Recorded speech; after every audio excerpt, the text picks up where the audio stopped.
Les bol krásny. Slnečné lúče presvítali cez vysoké stromy a vtáčiky veselo štebotali.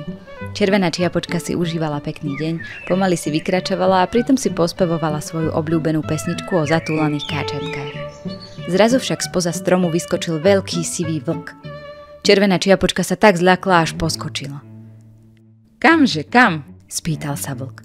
A čože to máš v tom košíku? Doplnil.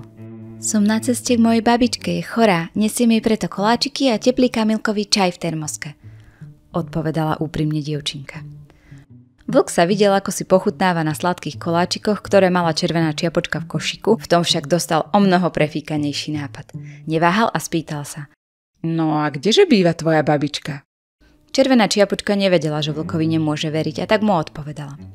Babička býva v domčeku na druhom konci lesa, tam pri veľkom dube.